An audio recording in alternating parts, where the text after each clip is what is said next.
Welcome back to Calculus Universalis, and today we're diving into Unit 5, Applications of Derivatives, starting with how to interpret derivatives in real-life situations.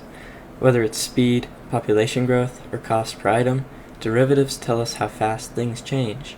Let's break that down, then walk through 3 real-step AP-style problems together. Let's go. So what is a derivative, really? Mathematically, it's the rate of change of a function, the slope of a tangent line at a single point. On the AP exam, you'll often be asked to explain what the derivative means in context. So let's say you have a position function, s of t, and this gives an object location in meters after t seconds. Then the derivative, s prime of t, tells you the object's velocity in meters per second. So this is velocity and position, x of t, v of t. So what you need to focus on is units. If s of t is in meters, then this is going to be in meters per second. If this is in meters per second, then this is in meters per second. So it's always going to be the new rate. So how do we interpret this? If s of 3 is 9, if f prime of 3 equals 10, then at t seconds,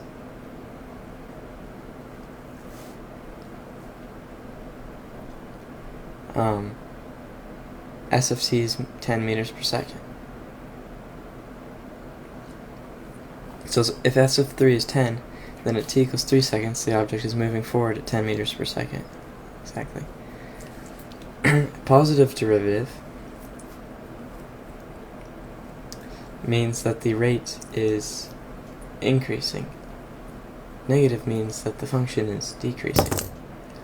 This applies across a ton of real-world examples: population, temperature, cost, and more. Now let's try 3 problems together.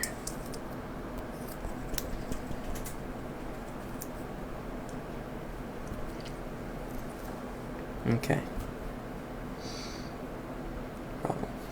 So we have a position function, s of t equals 2t squared minus 3t plus 1. What is s prime of 4? And what does it represent? S prime of 4, when we plug it in, we are going to get 13. So at t equals 4 seconds, the object is moving at 13 meters per second. Now for a second example, you can pause the video and do it yourself. So if a company's cost function is c of x equals 200 plus 5x plus 0.01x squared, where x is the number of items produced,